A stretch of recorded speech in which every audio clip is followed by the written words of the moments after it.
Welcome to Hockey Nights in Vegas, episode 70, brought to you by the Las Vegas Advisor at www.lasvegasadvisor.com and by Dr. John Pierce at Ageless Forever, www.agelessforever.net.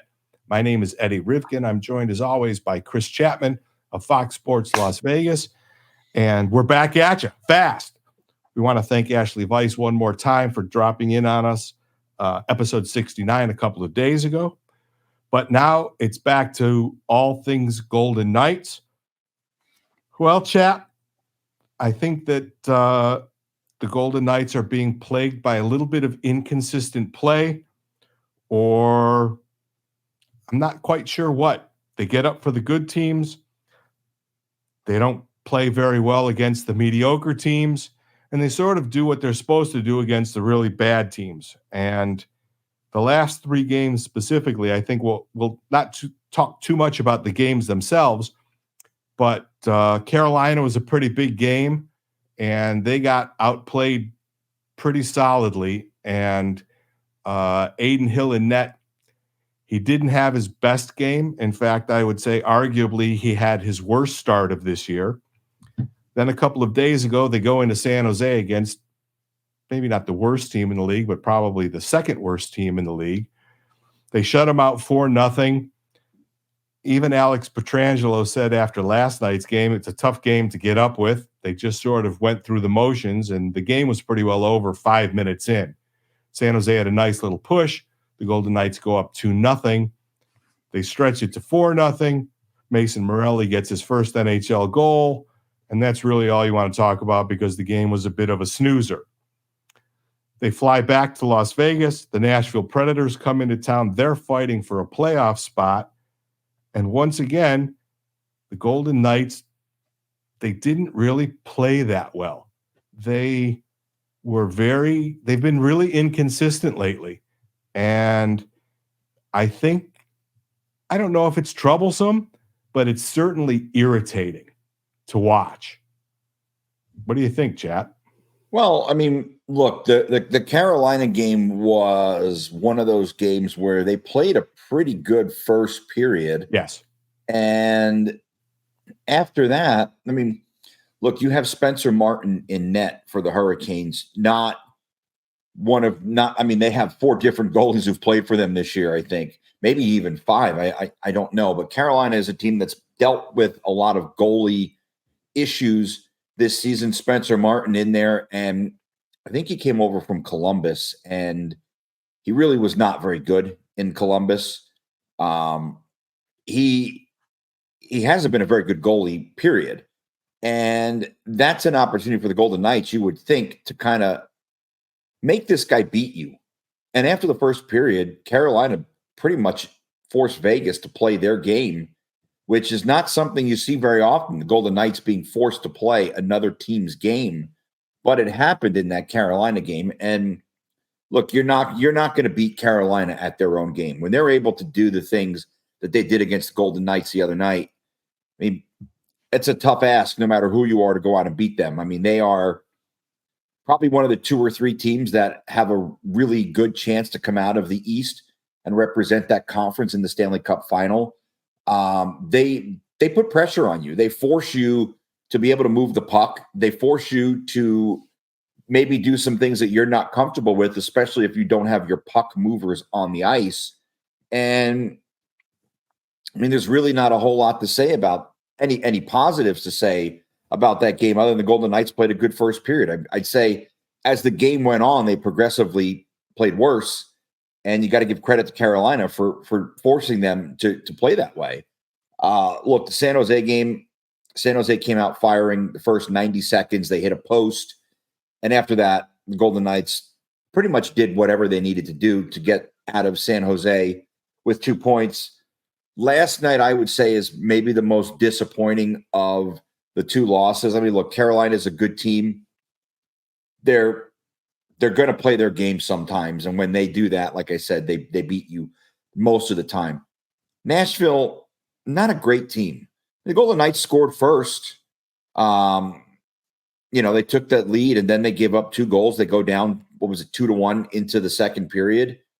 And then the Predators basically dominated that second period. I like the fact that there was a push in the third period from Vegas, but you can't dig yourself into a 4-1 hole and expect to come back and beat most teams in the third period. They got it within one, and then they had the 6-on-5, and it looked a little disjointed. I'm trying to think of who it was who scored the goal for Gus Nyquist. Nyquist, that's right. And I remember saying to you, I can't believe he's still in the league. Gustav Nyquist scored the goal, but on that particular play, he just outworked the Golden Knights along the boards. Everybody. It could have been 1-on-5. He outworked everybody. But I think as the game in general, Nashville outworked Vegas. They were the better team last night. And I know there's no solace in the fact that in the 3 losses at home, I'll throw the Minnesota game in there. The Golden Knights played good for 2 periods, and then they played bad the third period. Last night, it was the opposite. They played bad the first 2 periods, maybe first period and a middle period and a half. But then after that, they were the better team in the third period. But it looked like maybe they were going to get into a track meet a little bit. But Nashville came in they played angry. And they delivered a lot of big hits. We saw William Karlsson suffer something that caused him to miss some time. Mark Stone left the game after the second period intermission, did not come back. We don't really know the update on him. He's obviously would be a big loss. There's no skate today, so we won't have any update until probably morning skate tomorrow on Thursday. But Nashville, look, I mean, I don't know if you know the backstory, but they were supposed to come in early on Sunday, and as a team, they were going to go see U2 at the Sphere. And Andrew Burnett, their head coach, he said after they got blitzed by the Stars 7-2, he said, "Fuck that. You guys are not being rewarded by going to Vegas early and watching U2 at the Sphere." Not sure how I feel about that. It's like, but whatever it is, it worked because Nashville played with a chip on their shoulder. They out-hit Vegas. They outplayed Vegas. They outworked Vegas. They didn't give Vegas much in the neutral zone. They outworked the Golden Knights along the boards, not just on the Nyquist goal, but I felt all night. And look, they got better goaltending. Kevin Lankinen outplayed Adin Hill. And it's not something you're going to say very often, but look, 2 games in a row now for Adin Hill, and he's looked very human. And I know we'll get to that as its own separate topic. But to me, the thing that was concerning about the Carolina game is Carolina was coming off at the second half of a back-to-back.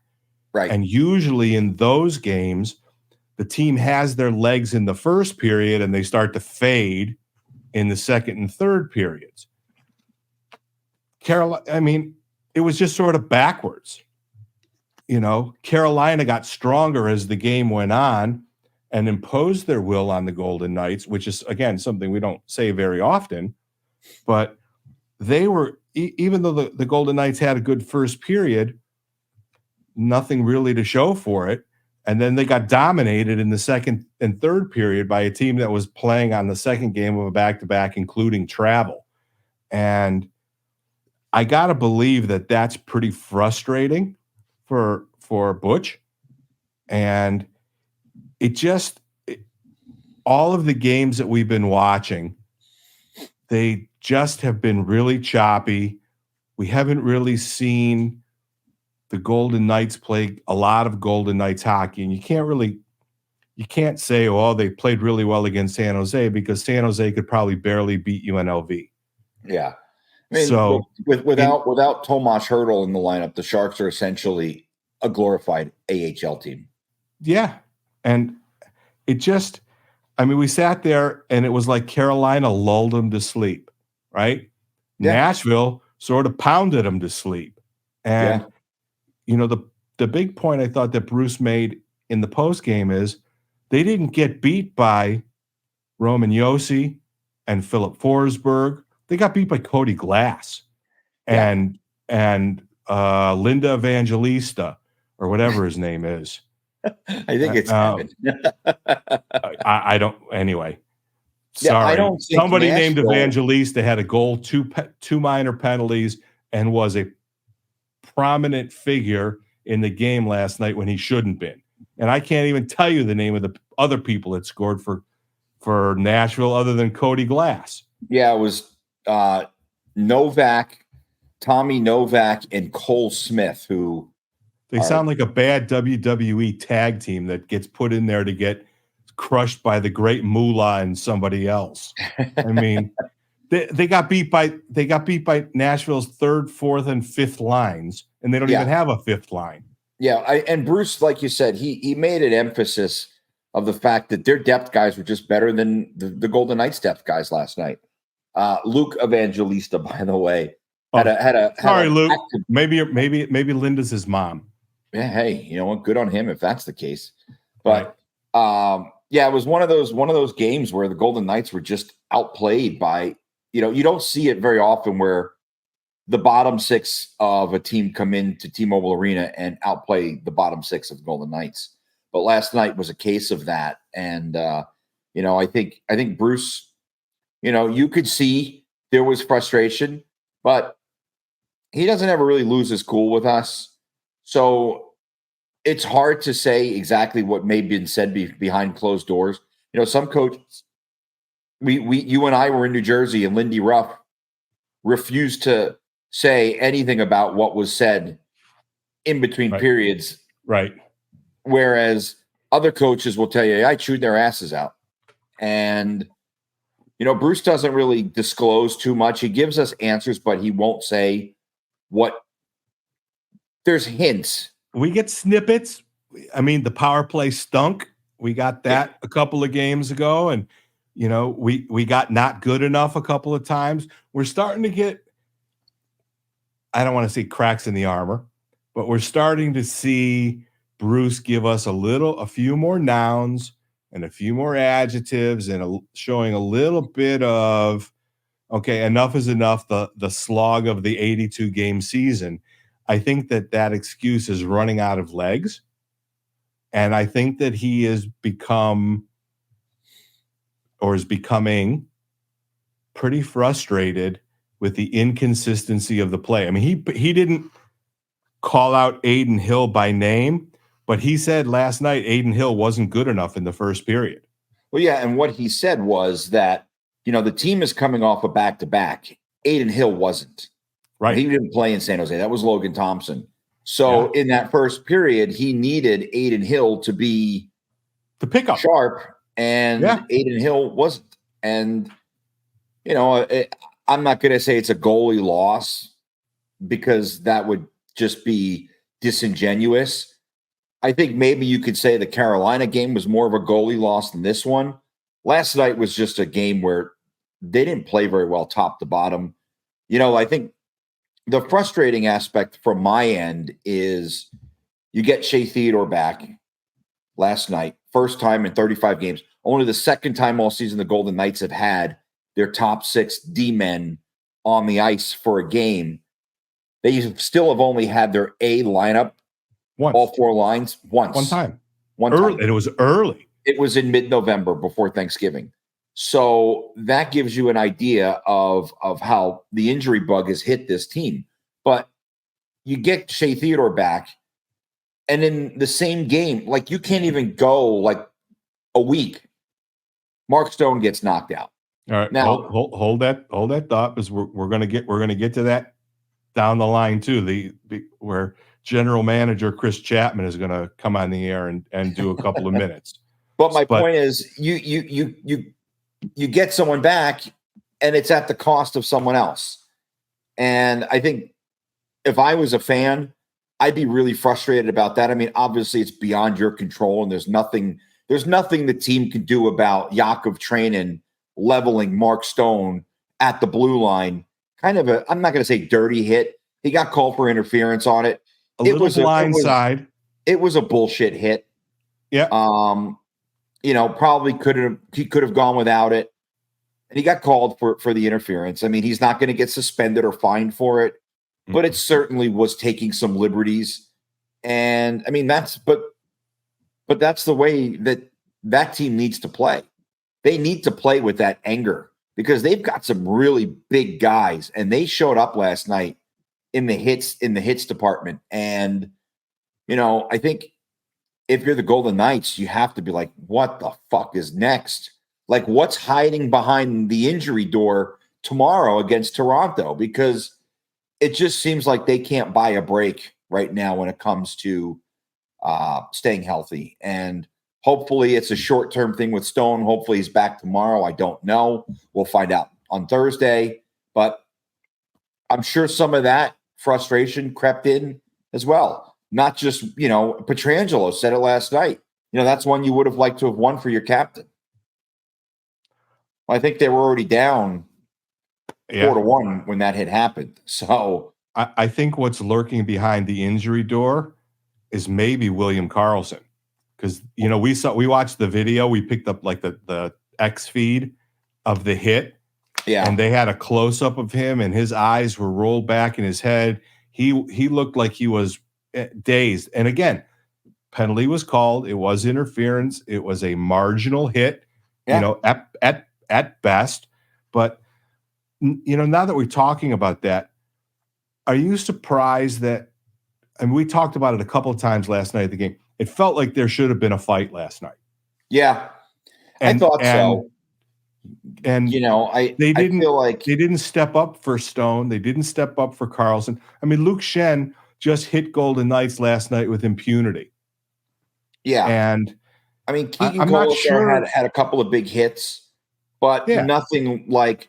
Look, I understand that that's not the Golden Knights game, right? But you have a borderline dirty hit on your captain. And I understand that you scored on the power play to start the third period, which was the train penalty. But you didn't hold him accountable. And I don't know if it was a situation where they just put it in the back of their minds for when they go to Nashville in a few weeks, or if it was one of those, you know what, we're caught up in the moment and we're not responding in the way that maybe we should. I mean, I thought the Karlsson hit, I understand it was interference, but it looked to me like Karlsson was going down and he turned into the Nashville player. Yeah, a little bit. The Stone hit was a little different. It was kind of in the open ice. I thought Barbashev was maybe going to be the guy to step up and drop the gloves, but he delivered a pretty big hit in that third period. I mean, he fucking rocked the guy that he hit. I mean, it was a great hit. It was a clean hit. And Barbashev has that in him. I don't think he's much of a fighter. I don't either. He has the capability to really tee off on guys when he's got the opportunity. I thought maybe Nick Hague was going to go out and make someone answer the bell. I mean, if you really think about it, the Golden Knights only have two guys who are probably going to drop the gloves, and that be Nick Hague and Keegan Colasar. Like, I don't expect, and I know he can, but I don't expect Braden McNabb to drop the gloves. I don't expect Pietrangelo to drop the gloves. Like, it's just Colasar and Hague are the two guys that you have on that team that you're anticipating to step up in a situation like that. And I thought it was a little disappointing that there was no response for the train and hit. And like I said, maybe there will be down the road. Maybe it was a situation where, hey, look, you know what? We're fucking losing 4-1. We can't be concerned with that. And maybe when they go to Nashville, there'll be some bells being answered. But if it doesn't happen, then basically you let Trainin get off the hook.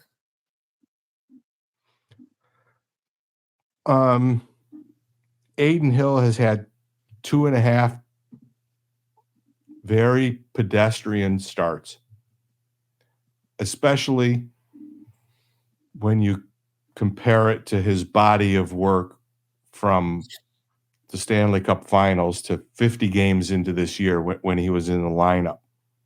Are you at all concerned that this is a regression, or is this one of those, maybe, I mean, if the team's not engaged, he's not that engaged, but he's let up more softies between Carolina and Nashville than he probably did in the first 4 months of the season.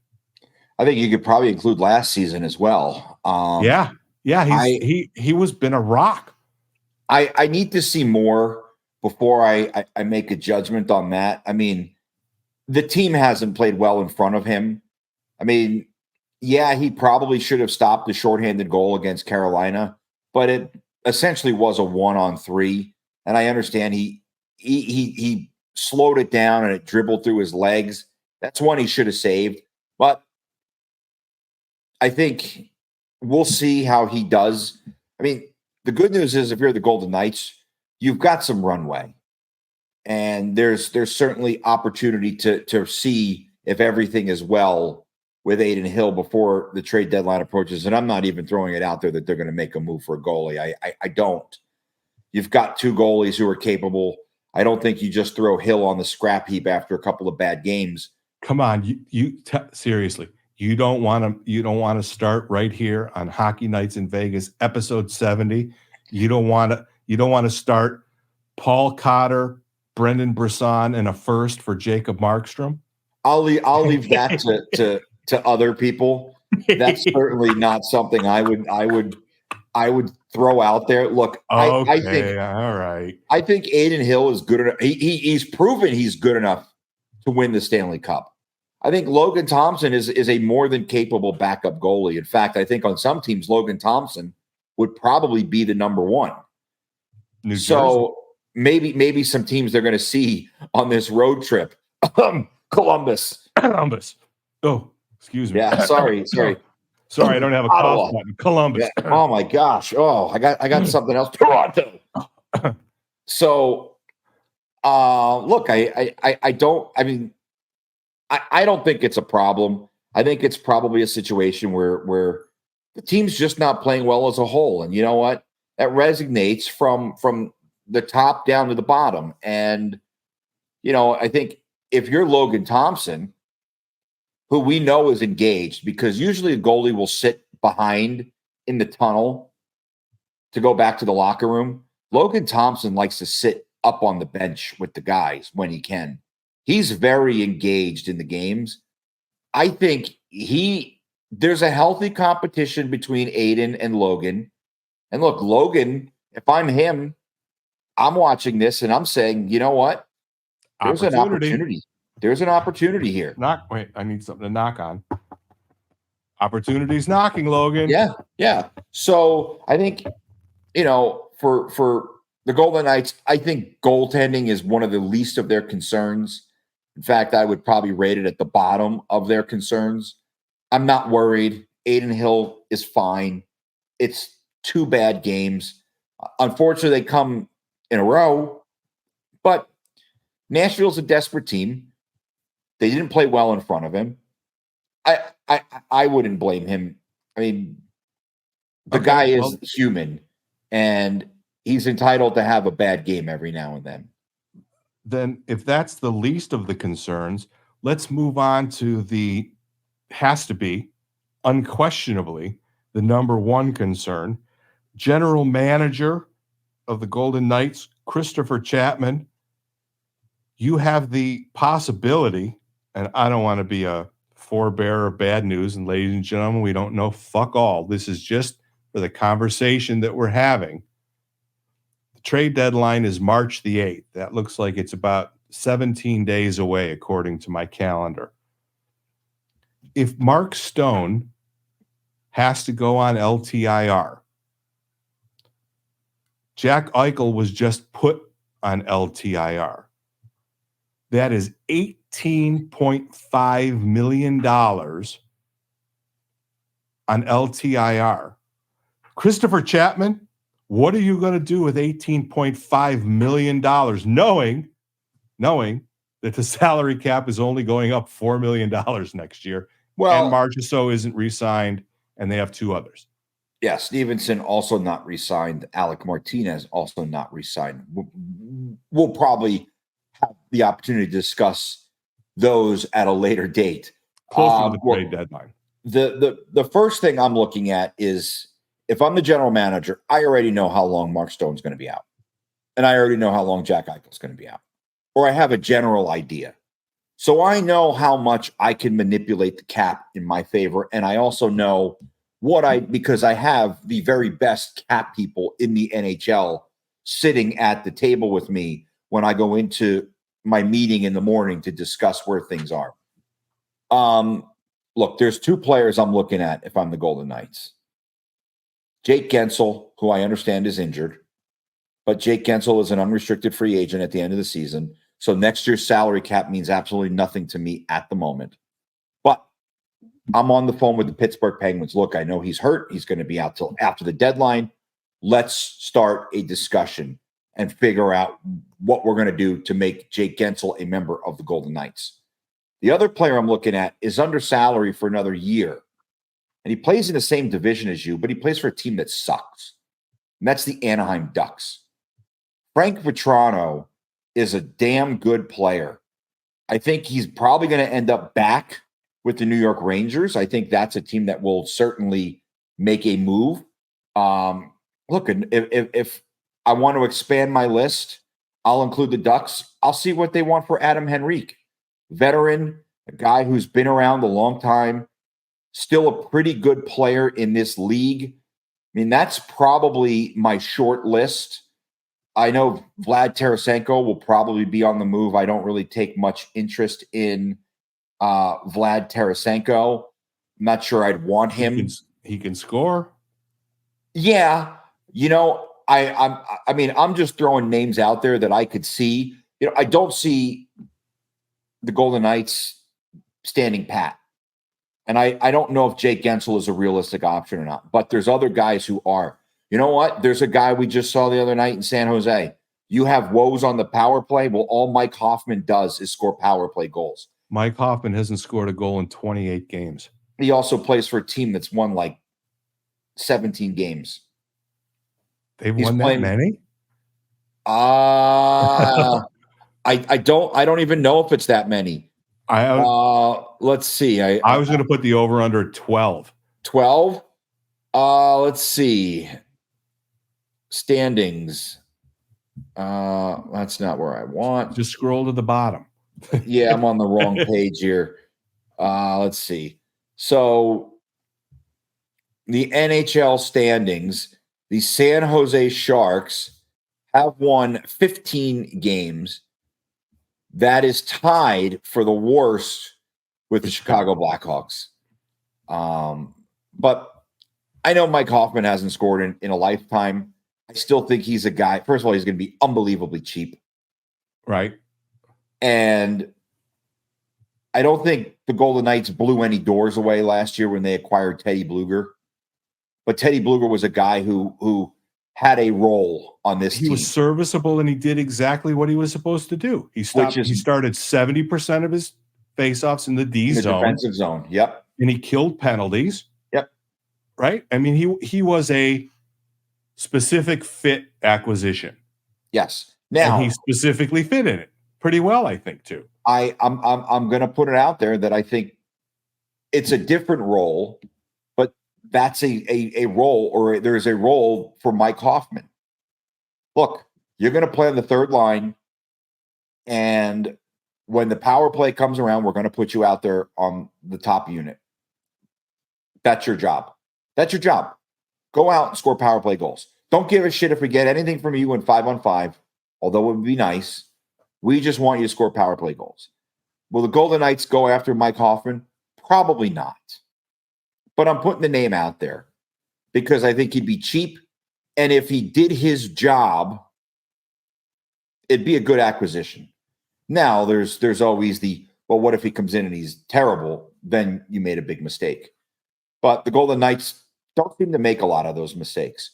So if Mike Hoffman was a name that they did acquire, you have to feel that they're pretty confident that they can get him to do what they want him to do. I like Frank Vetrano. Look, he was an all-star. He's been he's not a star player, but he's a good player. He's a good player on He's a very good NHL player. Yeah. He's under contract for another year after this.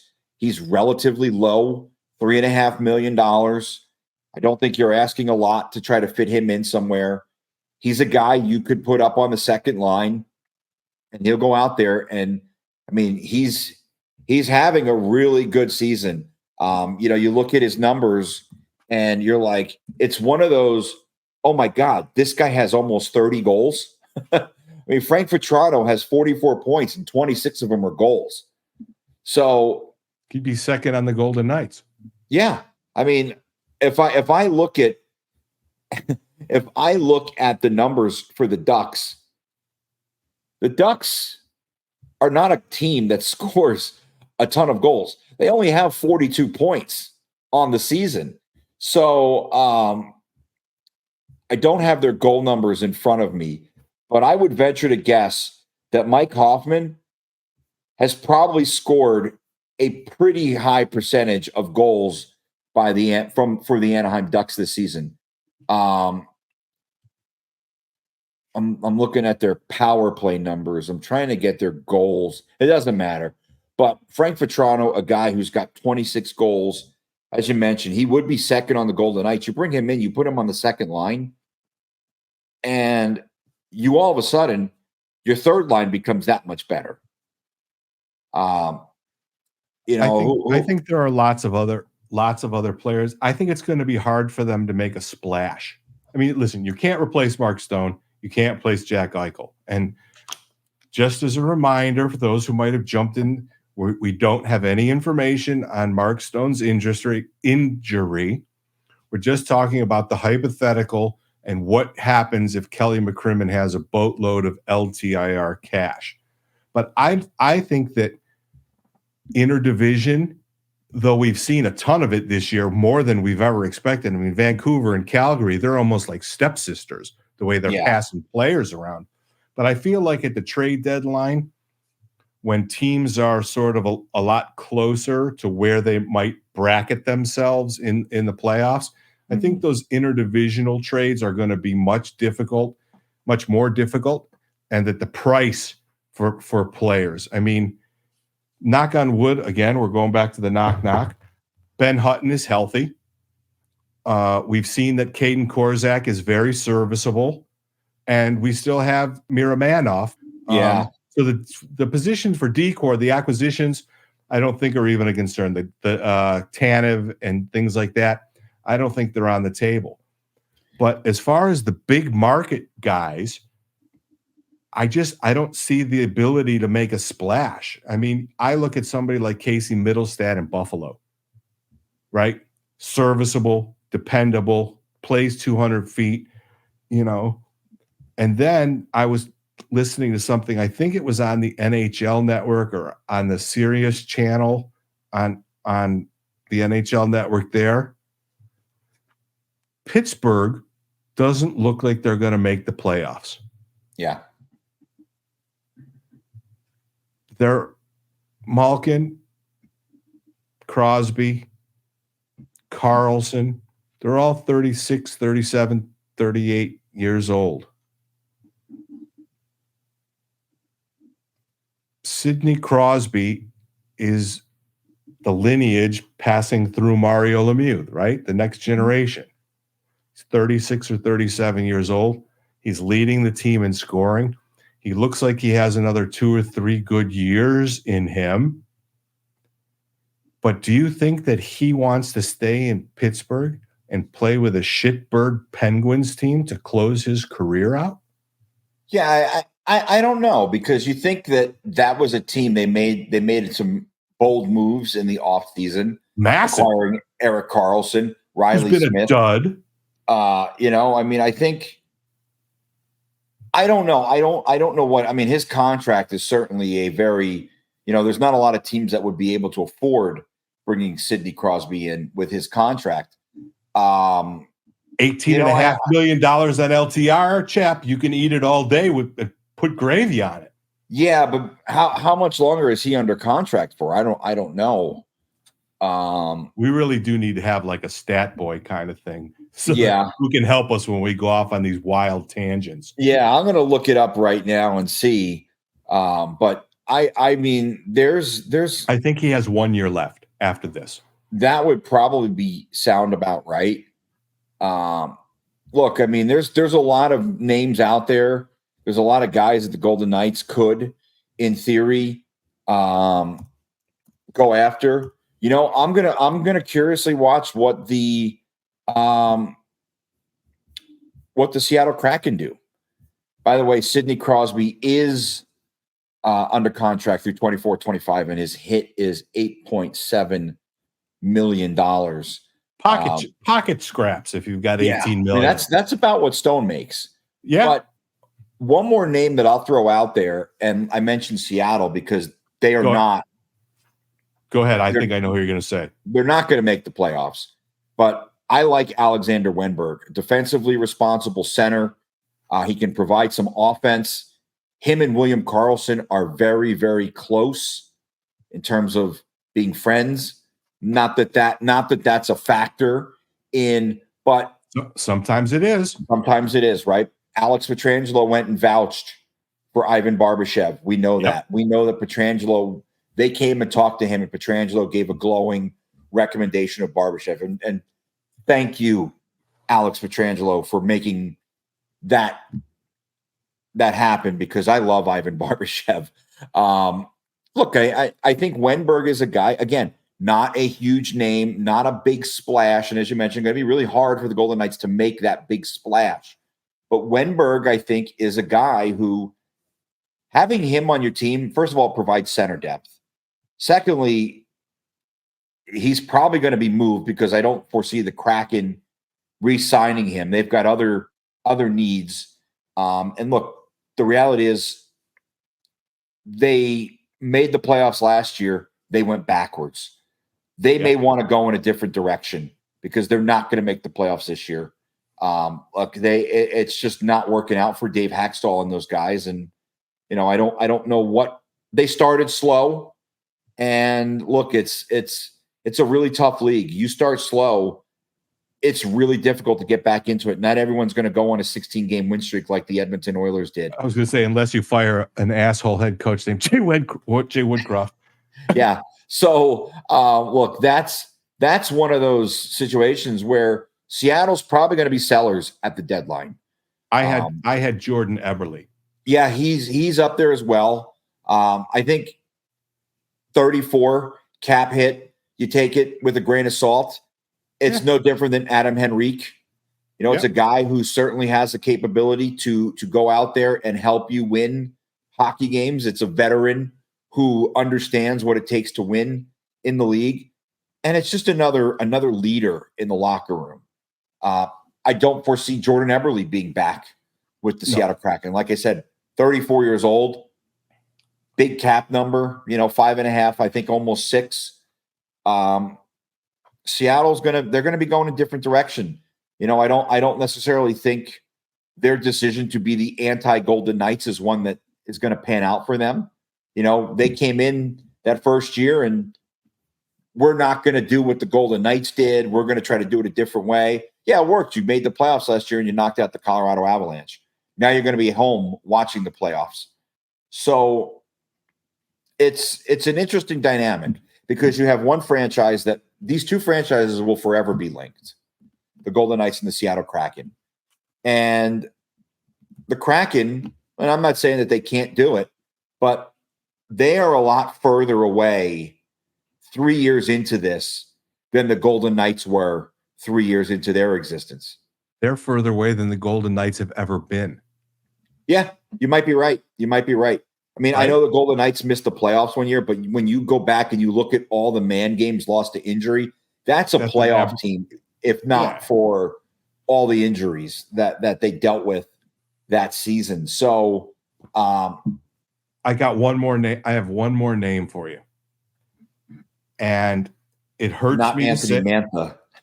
No, not I know you don't like him. Not Anthony Mantha. And I don't want this to come true. I want to preface this. I don't want this to come true because I want the Detroit Red Wings to continue playing quality hockey and make the playoffs this year. But if the Detroit Red Wings have a little slide between now and the trade deadline, Steve Yzerman's going to trade Patrick Kane. And I think we heard rumblings that we were in on him. Yeah, that Vegas was in on him last year. But now we know he's healthy. He's a point a game plus in Detroit.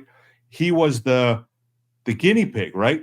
With Eichel, nobody had the disc replacement surgery. With Kane, nobody had that hip resurface, had come back from that hip resurfacing surgery. By the way, don't look up what that is because it's grotesque. It's a horror movie. It's brutal. Yes. Yeah. Yeah. But if the Detroit Red Wings had the unfortunate circumstance and they were to become sellers, Patty Kane is way in the mix for the Golden Knights. He's only under contract for this season, correct? 2.8. Low this cap year. number. I think there's an option for next year, but I don't think it's a hard number. Talk about adding another leader to your locker room. Yeah. And the thing about him, he's as gifted a passer as the captain. Yeah. And he can not score. If not better. And can score. Yeah. And he's 34, I think. Yeah, he's at the tail end of his career. But I would imagine he certainly would not mind adding another playoff run to his resume for his long storied career. 3-time Cup winner. I like it, honestly. I could see a scenario where the Detroit Red Wings, look, they're going to come in here in a few weeks. And, right now they are a playoff team. They sit 4 points ahead of the New Jersey Devils. For second wild card? Yeah, for that 8th and final playoff spot. They're 4 points ahead. They have the same amount of games played. Look, New Jersey, they're very inconsistent. And if they're not careful, they're going to fall out of this. Detroit does have a pack of teams chasing them because the Islanders are also 4 back.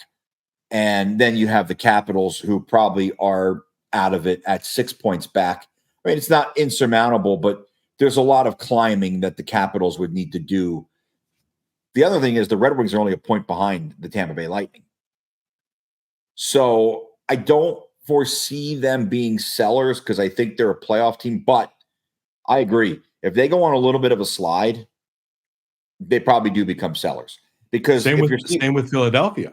Yeah. If you're Steve Yzerman or if you're Danny Briere, that's the Flyers GM, right? Danny Briere? Yeah, I believe so, yeah. You're ahead of schedule.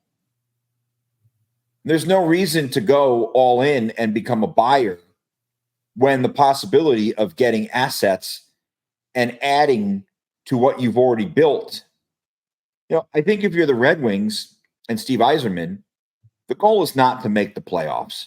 That's a hey, good job, guys. We know you got off 7 years without making the playoffs. Congratulations. Now here's your trophy, your participation trophy. Go home.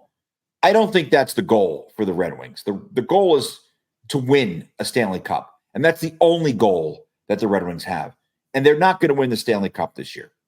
But if they could sell Patrick Kane and maybe 2 years from now be able to use one of the assets that they acquired in that trade to help them at the trade deadline, that's a different story. And I think as Yzerman proved with his time in Tampa, he's a smart guy. And when he's building something, he's building for the long haul, not a 2-year window. Patrick Kane is not part of the future of the Detroit Red Wings. No. Nor is David Perron. But I think another interesting name who can score. I purposely put that out there. He's also a UFA next year. So and we'll probably go back to St. Louis for his 7th time there. Yeah. Or 8th time. Probably his final contract. Okay. So let's make a prediction since we've been talking for the last 10 minutes about the what if of the world. And I don't want you to predict the LTIR because that's just morbid doing like. They will What not. do you think? They will not get a goalie. Okay. Besides the easy prediction, what are the Golden Knights going to do at the trade deadline? Are they going to sell, hold, or buy? I think they're definitely going to buy. Okay.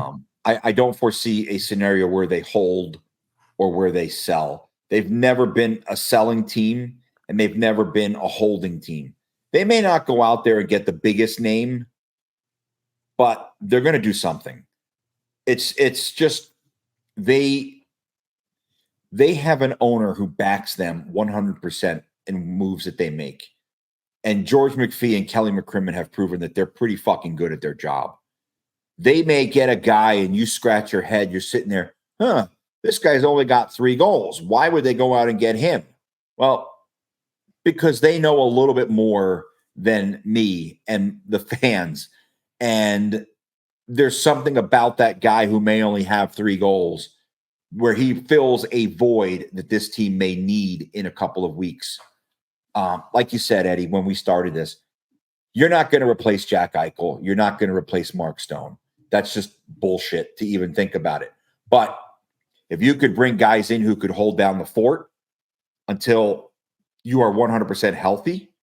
Look, I talked about it on the radio show yesterday. The Golden Knights are not going to catch the Vancouver Canucks. I just don't see it happening.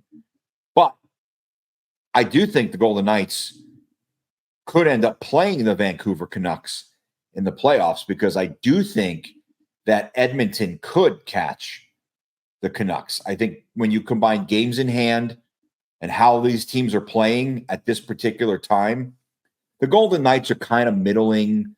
The Canucks their stock seems to be dipping a bit, and the Oilers remain hot.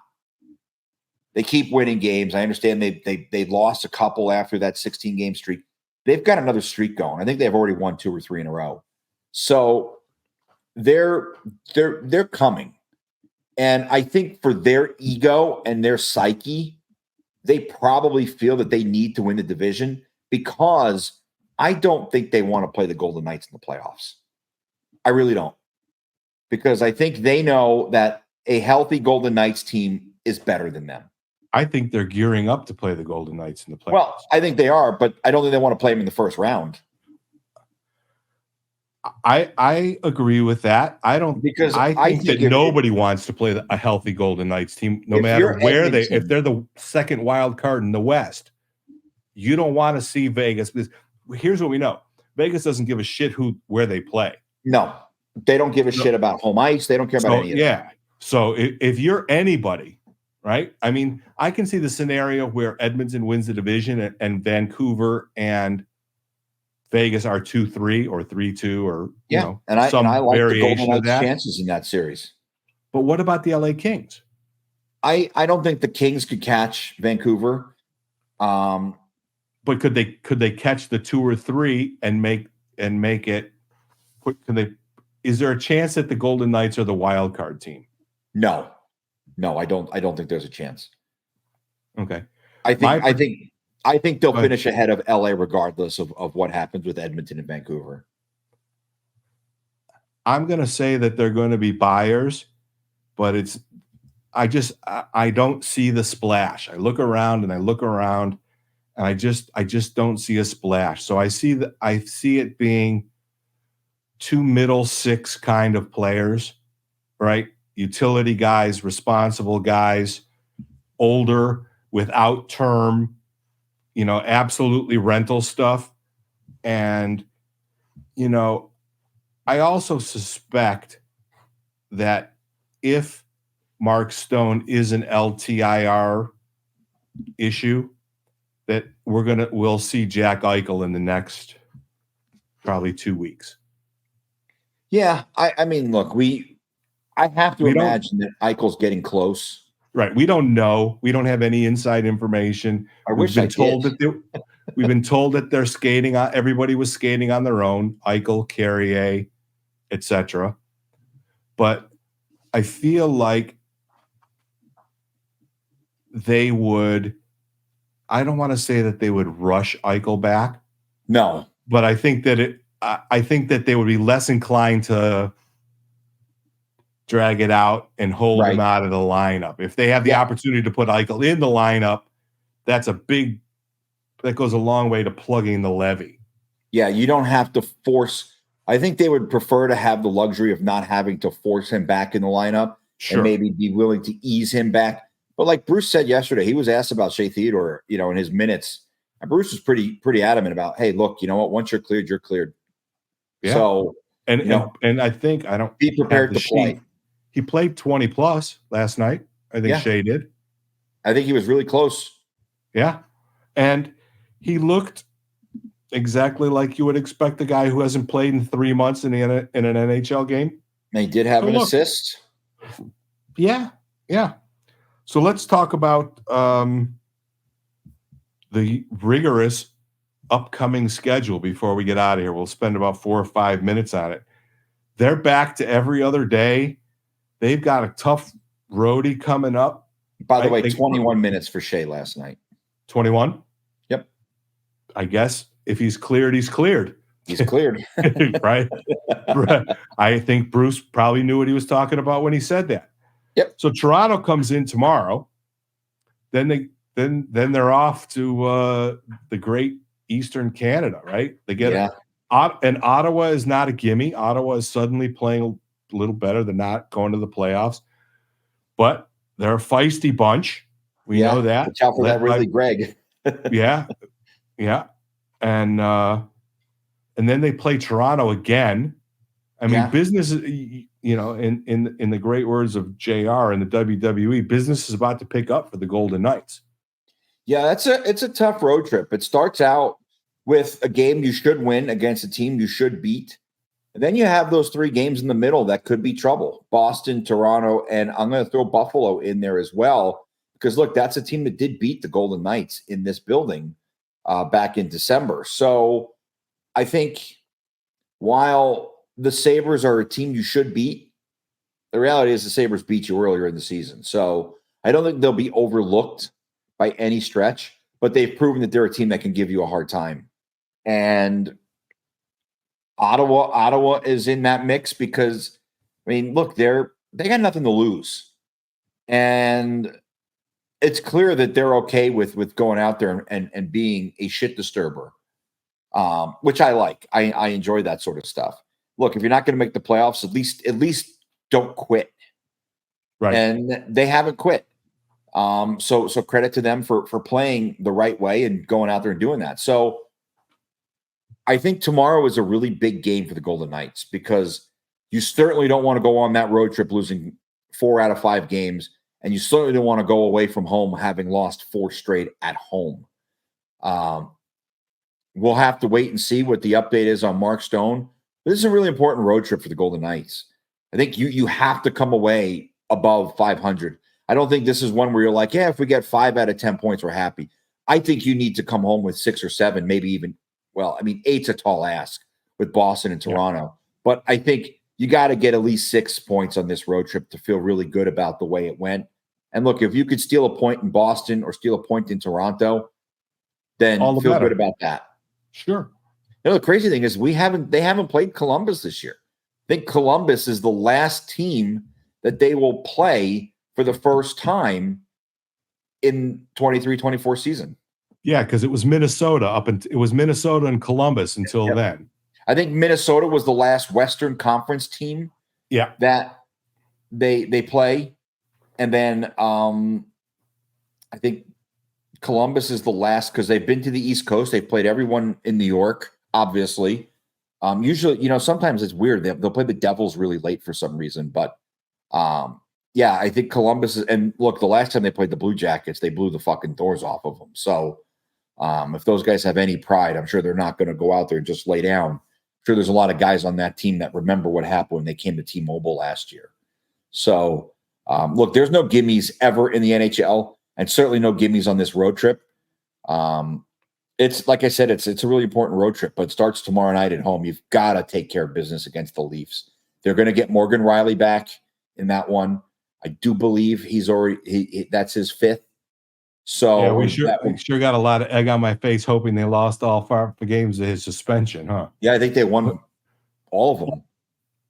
So they rallied around it. They've embraced it, and they're like, you know what, we didn't like the decision, so we're gonna go out there and we're gonna stick it to you.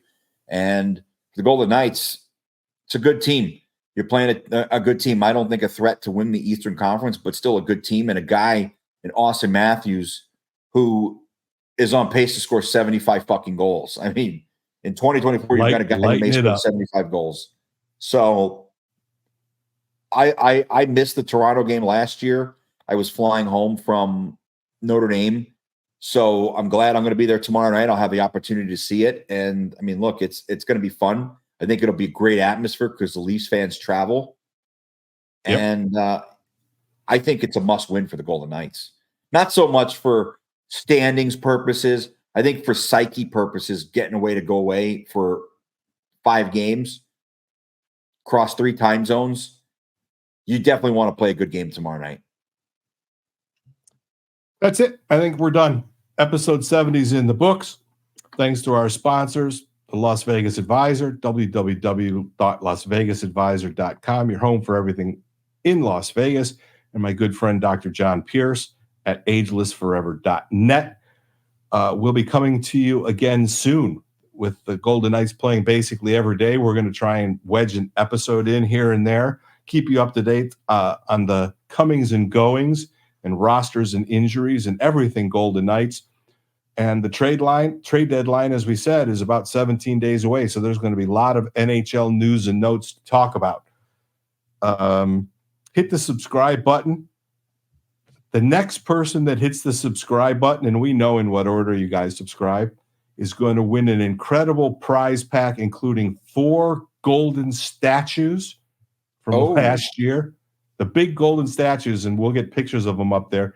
If you don't have your VGK Swag Golden Statue Collection from the 2023 season, the next subscriber is going to get that. Thanks to Chris, as always. And we will be out of here and see you in a couple of days. We're done. Episode 70 in the books. We're out of here.